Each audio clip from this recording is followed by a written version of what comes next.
So as mentioned, this is the community data for decision-making session. We heard a bit about the importance of community-based monitoring, community-led monitoring, and using local data for decision-making in some of the previous sessions. So this breakout room, we're going to touch even more on those issues.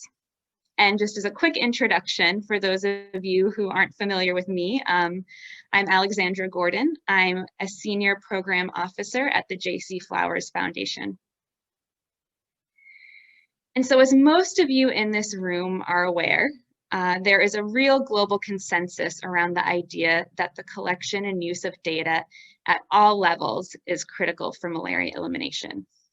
And now I don't expect you to read everything on this slide, but to summarize, these are various excerpts from governing documents and reports from the World Health Organization, the Rollback Malaria Partnership to End Malaria, and more.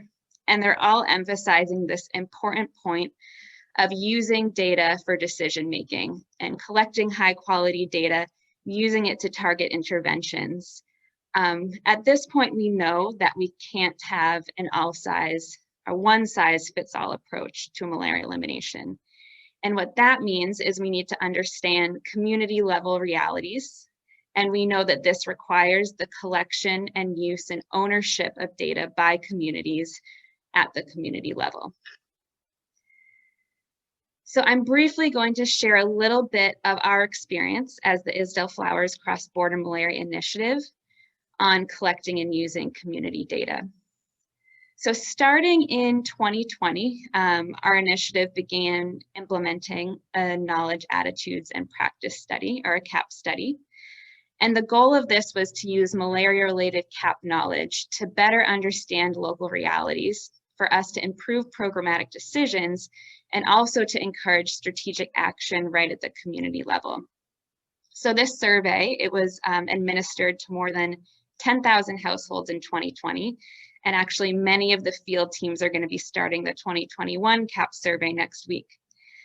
This survey includes questions on malaria knowledge, attitudes towards key interventions such as ITNs, IRS, and IPTP, reported use of those interventions, and also patterns of care-seeking behavior. I'm happy to go into more detail about our CAP survey later in the discussion room, but this is a brief overview. So once we collected this data, the focus really shifted to the ownership and use of that data. We know this data does not do us well if it just sits on a page or in a report. And so we were able to provide Isdell Flowers field officers and program managers with simple data visualizations, interpretations, and templates for them to use in the community to create action plans. So action plans were done at the community level, and I'm not going to touch much on that because you're going to hear directly from some of our field officers and malaria program managers who are directly involved in this work. So that's it from me. We're going to have in this session a few videos, a live presentation, and bear with us as we pull up the various presentations, but we're going to start with a quick video sharing experiences from using this data from the CAP survey at the community level. Thank you. For your project site, and I'm going to give you a short presentation on how local communities in Liwa have managed to use the CAP data. So I'm going to give you a short background about Liwa. So as a program, we work in hand with the Ministry of Health as well as African Parks.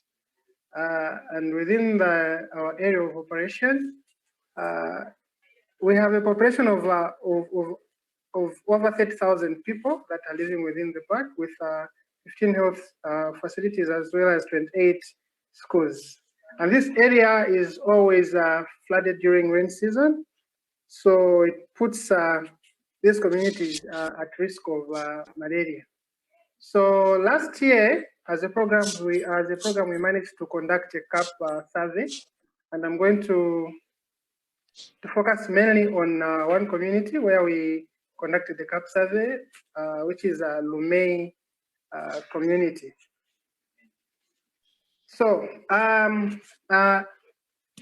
so when we conducted the CAP survey, after the results were out, we managed to call for a meeting in the community of Lumei, where we invited the leaders, the health center staff, as well as the community health workers, with other key influential people in the communities, such as the headmasters, the staff from the Ministry of the Fisheries.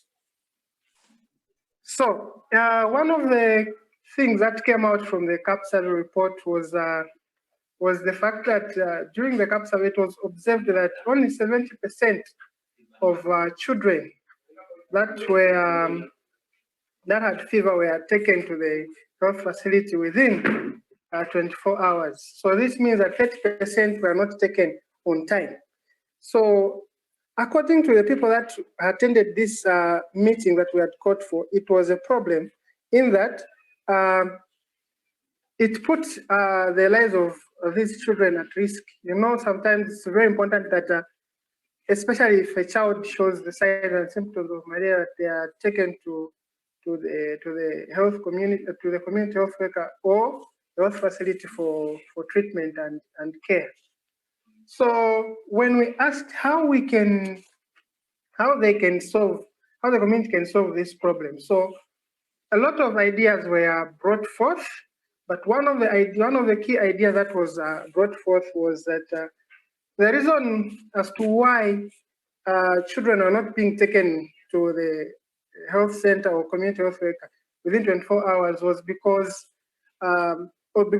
of the distance that the parents had to travel from where they stay to the place where they can get medical care. So as leaders that were in attendance, one of them actually suggested that it would be alright. It would be great if they built structures for community health workers just at the center of their communities to enable each and every person in their community to have equal access to the malaria services that are being offered by the community health workers in their areas. So as a result of this, all the participants agreed to this solution that was suggested by one of the headmen. And as we speak right now, some of the communities have actually managed to gather all the needed materials for them to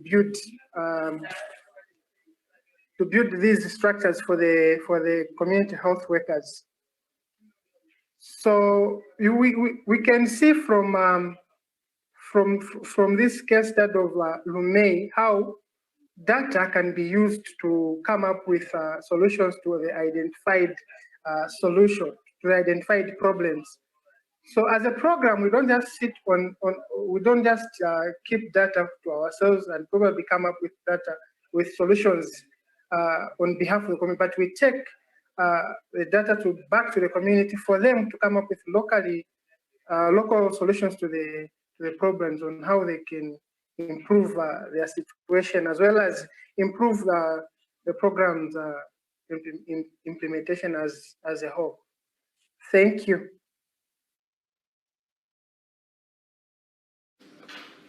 My name is Temba Sibanda from the Anglican Cross-Border Malaria Initiative in Zimbabwe, based in Malawi North Province, working within Hwange District.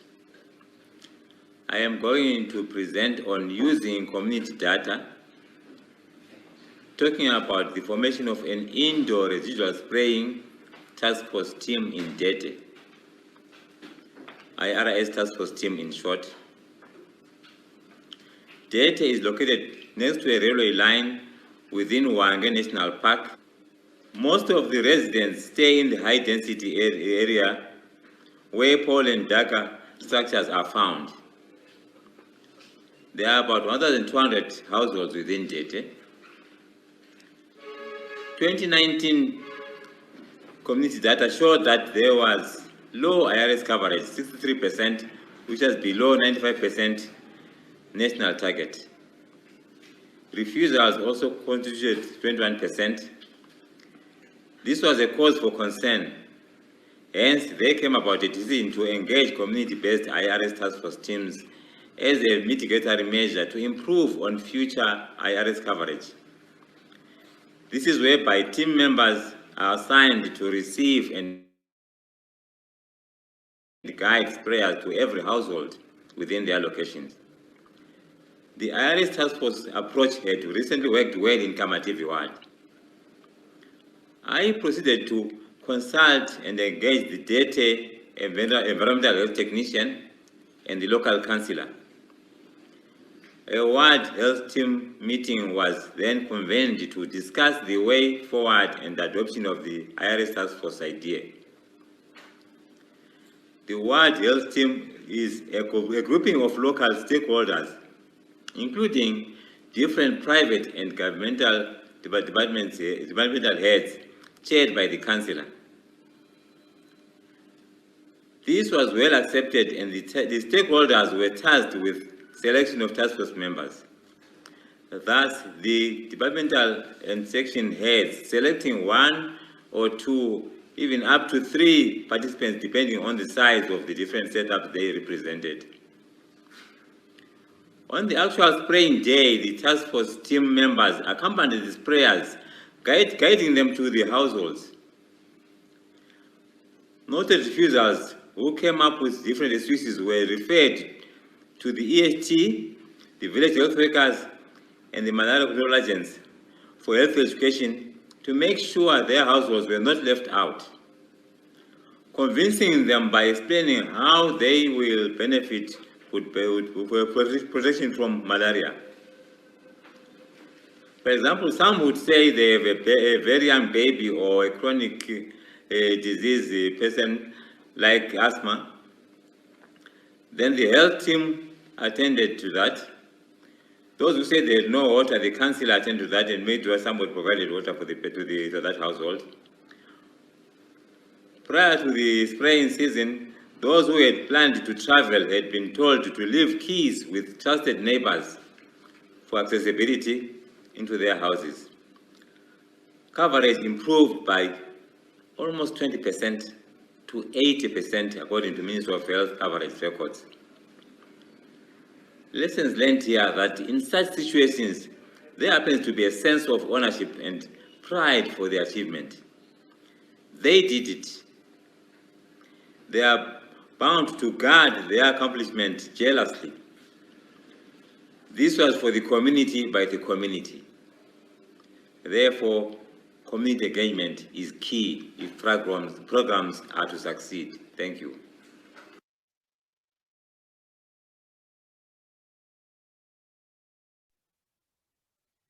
So those were remarks from Temba Sibanda and Xavier Kasonde, who are based in Zambia and Zimbabwe in some of our last mile communities. You'll be able to hear more from them in the question and answer session if you're able to attend that directly after this session. And you may see them as attendees here. I'm not sure if they have their videos on or not, but they'll be participating later as well. So next, I am going to introduce our next speaker. Dr. Koku, are you here? Yes, I'm here. Wonderful. So first, I'll introduce Dr. Koku. He is our next speaker who's coming to us from Ghana, and he will be sharing his experience regarding using community scorecards for accountability and action. Dr. Koku Awanor Williams is the former director of the Policy Planning, Monitoring, and Evaluation Division of the Ghana Health Service. He is a public health physician and health systems and policy analyst. Dr. Koku has over 3 decades of experience in senior health management in Ghana, including 16 years as district medical officer and medical superintendent, as well as 8 years as regional director of health services. Prior to that, he had been the national coordinator of Ghana's Community-Based Health Planning Services Initiative and galvanized primary health care in Ghana's health system performance. Dr. Koku has been involved in several initiatives aiming to strengthen community-based health systems and access to primary care services in Ghana and several other countries. He is a member of the steering committee for the Scorecard Knowledge Hub and currently leads a major healthcare health system strengthening project of the Doris Duke African Health Initiative, CHIPS Plus in Ghana. So Dr. Koku, we're going to pull up your slides in just a minute. And then you can go ahead and get started. One moment.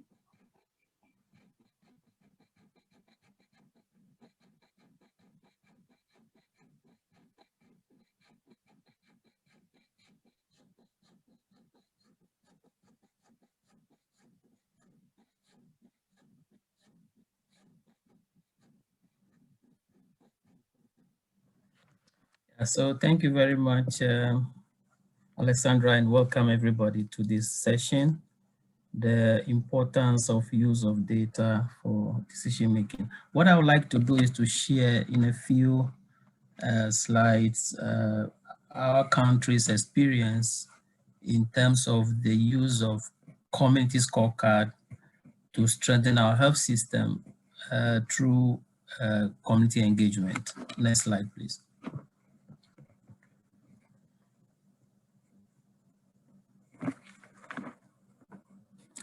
So just a bit of a background to what the community scorecard is.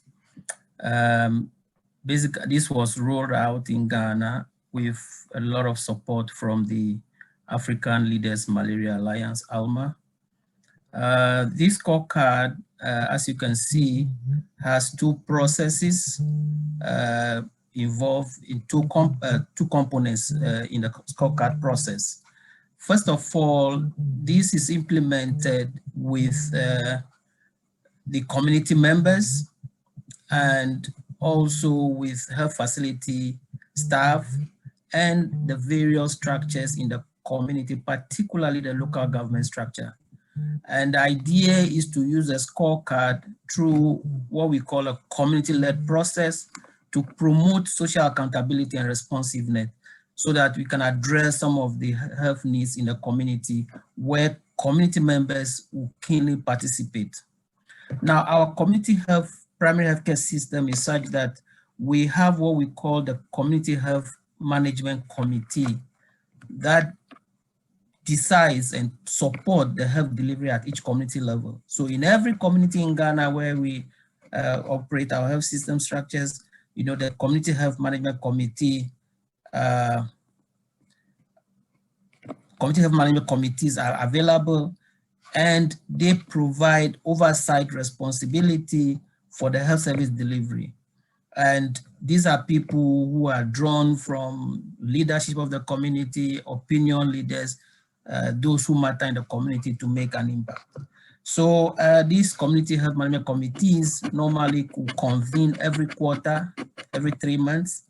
And the idea is for them to discuss, you know, and score. I'll come later to the indicators that have been developed within the use of the community scorecard to discuss and try to find out what are the challenges and what is the issues related to quality of care, using that data now to create what we call action plans for which they will move into action. Next slide, please.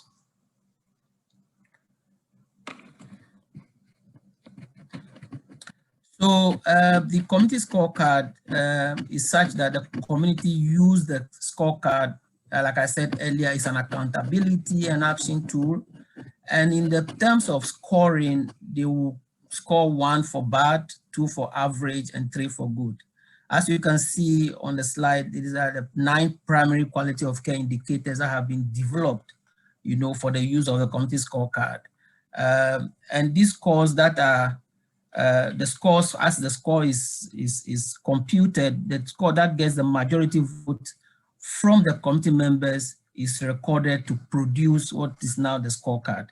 These primary quality of care indicators are basically mainly, you know, caring, respective compassionate care, what's the waiting time, availability of medicines, availability of quality health service infrastructure, cleanliness and safety of the facility, It deals with leadership and management of facility, whether the CHOs or the community health officers are providing the necessary care that they're supposed to provide.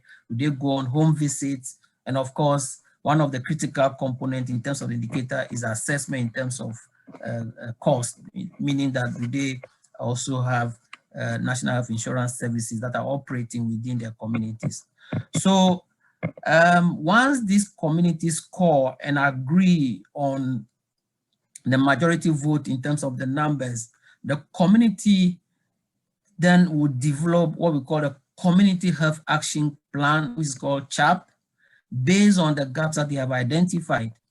And at least 3 action plans are developed within a quarter, for which they will take the necessary action in terms of trying to address them. So the process in Ghana of good practice has led communities across the country to do a number of things, whether it's quality improvement, whether it's acquisition of extra land for expansion of the facility, whether it's to build new facilities, whether investment in infrastructure in terms of other social amenities, water, public place of convenience, whether to mobilize the community to be able to access health insurance, and how to even mobilize volunteers to support an entire community to patronize the services in the community. So the scorecard has led to some of these, positive outcomes in terms of the community scorecard use in some of these communities. Next slide, please.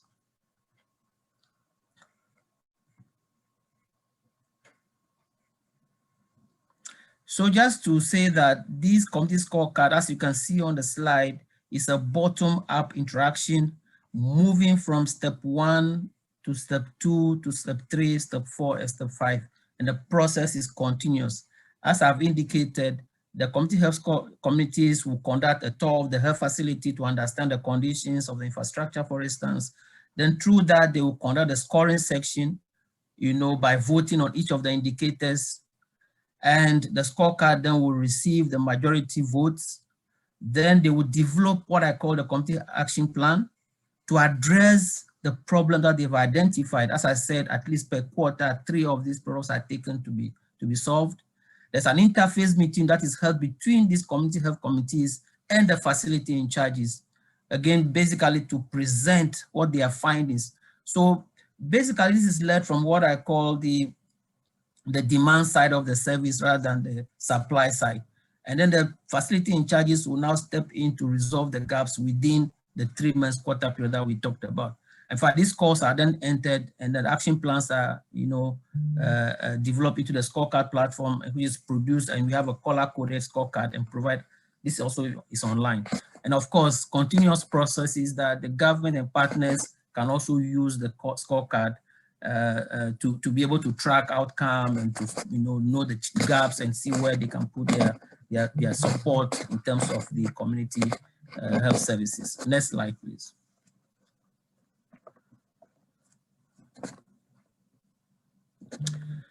So as you can see, apart from the community scorecard, for qualitatively understanding what is going on, there's also a separate scorecard for malaria. There's an RMCH card, there's a TB scorecard, and this scorecard basically are aligned to track performance in terms of indicators that have been tracked. I would just like to state that for specific malaria example, as we are talking about malaria, in one of the communities, for instance, the scorecard process, as an example, was able to identify low antenatal care, attendance as a problem. And that was leading to low IPTP coverage, for instance. So in use of the community scorecard, the CHMC was able to conduct intensive community education using community meetings, what we refer to as community debates in Ghana, to discuss the dangers of how non-attendance of ANC can affect women or outcome of their pregnancy. And a good example of this is that within a year in this particular community, which is the Paripari community, within a year, talking about quarter in 2018 and 2019, ANC, for instance, coverage increased from 41% to 63%. And within the same community, we have seen IPT3 coverage that moved from 41% to 79%. So this is a good example of how communities working with them from the demand side in collaboration with the supply side of the service in terms of the health workers can be able to address the key challenge of why women are not able to attend antenatal services, and taking action through the chart that was developed and the action plan, they were able to come up with solutions to address that gap in terms of getting more women to attend antenatal, and therefore the outcome of their pregnancy in terms of, you know, IPTP3 coverage and ANC coverage has increased. Next slide, please.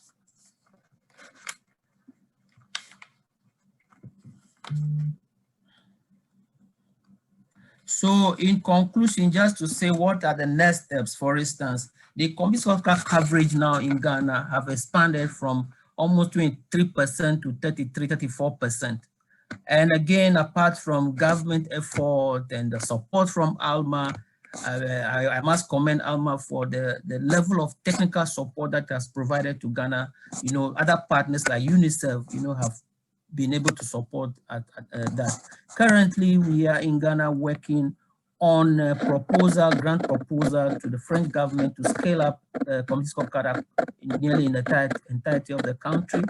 And we hope that if we are through that process, at least there will be available about $3.2 million funding for us to now to scale to the entirety of the country. In Ghana, we have 16 regions, 260 districts with a lot of community health services, CHIPS compounds, almost about 7,000, a lot of health centers. So we will be able to cover the entirety of the country with this. The other thing is that we also have health partners, development partners like UNICEF, World Bank, WHO are supporting. For instance, UNICEF has supported us to provide guidelines for district assembly, which are the local government leaders, to use the scorecard in their planning and budgeting process. So even though the scorecard is focusing on the health sector in terms of trying to find out what needs to be done to improve the health services, the other way is how do you lure other partners, particularly the role of the district assembly in supporting, you know, in terms of resources and understand in terms of planning and budgeting, so that more resources can be geared towards health. Budget allocations for health will be informed by the scorecard, definitely, and the community feedback is a way to also get them to be able to support. Lastly, WHO currently has also pledged significant resources to conduct what we call a study on documenting the community scorecard-driven community contribution to the health system. I mean, we have always focused on the supply side, you know, but what about the demand side? And I think documentation of this can lead to a lot of learning, and that can also influence the way that services are delivered. Numerous studies have been conducted by ALMA that shows that communities have acquired land, for instance, for new facilities, financed the renovation of facilities, have addressed water issues, sanitary issues, you know, in some areas they have built placenta pits, you know, created community health insurance schemes, constructed maternity wards, you know, expand ANC services, etc. So I think that this is a good example to see how using the demand side of the service in terms of community scorecard, how that information, you know, can be used as in form of a data to be able to inform decisions that are made around resource allocation, service quality, expansion, etc. So that is the where I would like to end my presentation, and I wait for the breakout session for questions. Thank you very much, Alessandra. Over. Thank you so much, Dr. Koku. Those were great remarks, and I'm seeing we're having lots of questions in the chat box, which we'll try to address in the session directly after this. So now our next presenter, who has also been pre-recorded due to some internet challenges, is Japhet Matoba. Japhet Matoba is a project coordinator and data manager with the Macha Research Trust and the Southern and Central African International Center of Excellence for Malaria Research, ICMR, based in Choma, Southern Province, Zambia. So I'm going to go ahead and play Japhet Matoba's presentation, and then we will wrap up.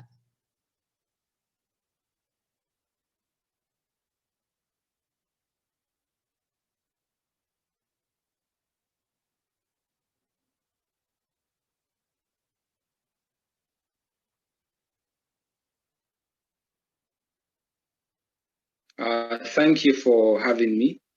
So I'm talking about community data visualization. I'm Jafet Matoa from Macha Research Trust, which is part of the Southern and Central African ISEMA. I'm talking about an R-based app, which we are calling R-Shiny, which is intended to bring surveillance to the community, surveillance data to the community level.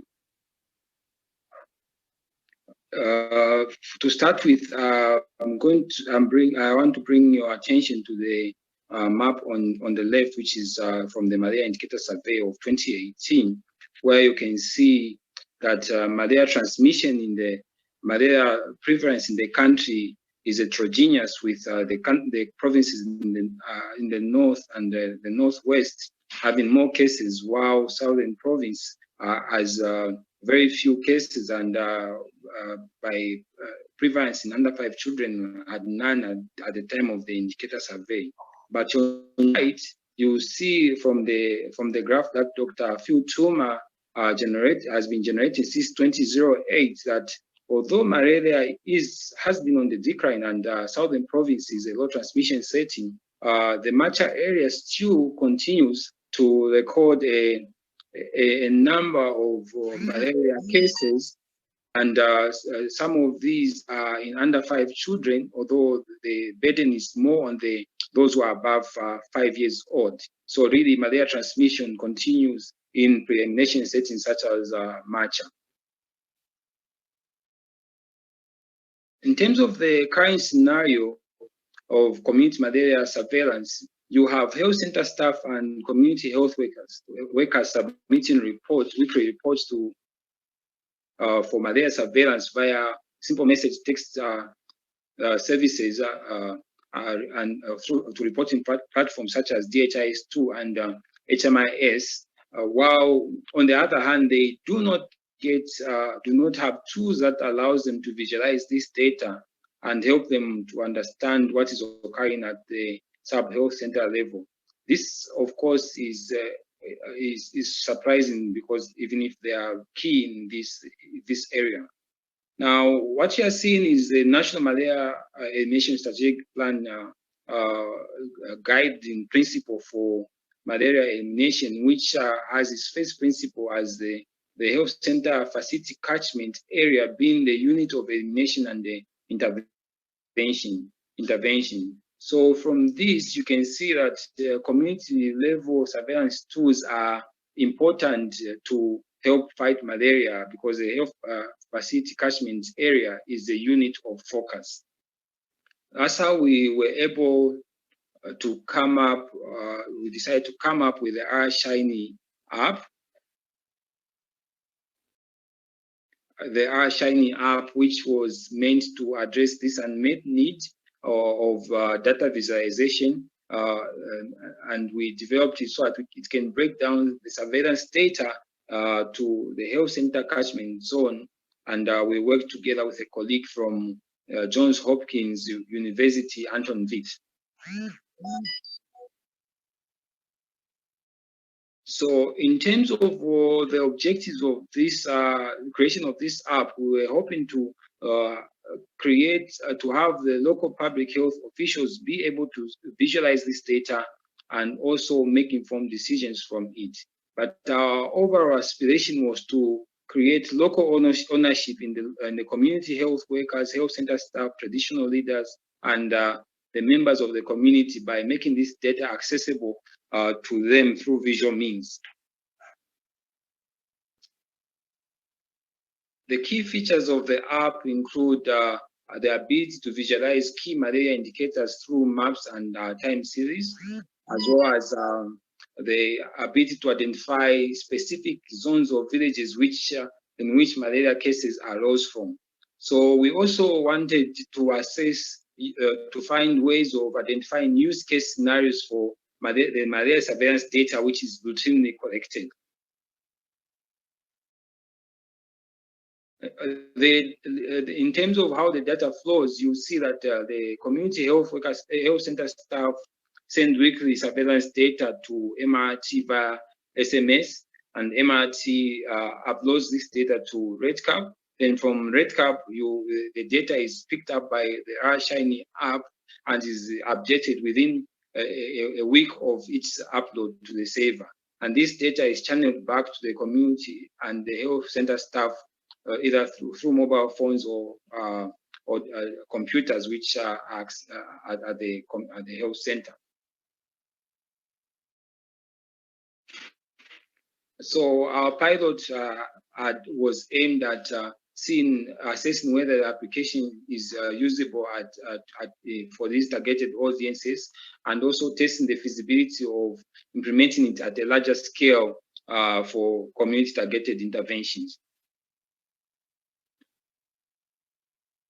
Now, in terms of the overview, you will see that on your left, the variables and the selections you have. So in this case, I selected the catchment area of Mapanza, and there I'm looking at the community RDT positives of over 5s. Then I am able to also choose the date range. In this case, I'm showing 2020 January to the current day. So on your left, you have the map and the time series, and then there are other variables I can pick from, or other variables I can pick from in this on the top. Now, one use we found for the app is basically illustrated by the message which I received from the environmental health technician, who really wanted to know how best to utilize the spray reagents which had been given to them, which were limited at the time.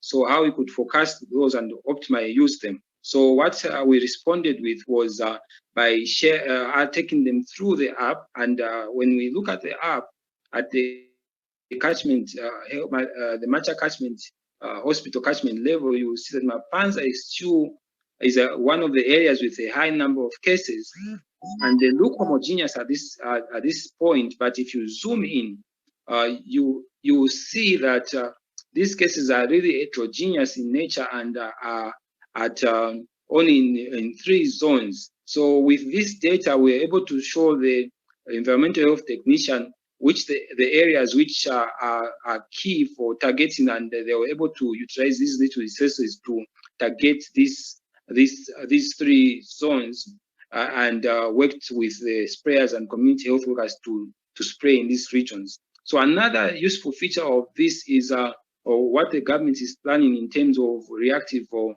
IRS. So we've seen an opportunity for the use of the app in targeting IRS when there is an increased number of incident cases in the zone, as you can see in this case. So for our future plans, we really are hoping to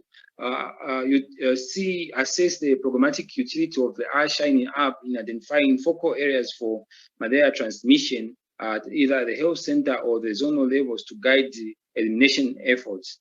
And with this, we hope to identify individual, household, and ecological factors that may be associated with the focal malaria transmission in elimination settings such as Macha and Southern Province.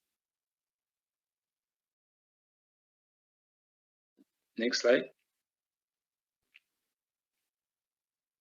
So these are some of the leaders in the community, and the Southern and Central African ISMA, the team there. Key there is Mukumalubinda, Kaison, Andre, and Team Shields, who were instrumental in coming up with this app. Thank you.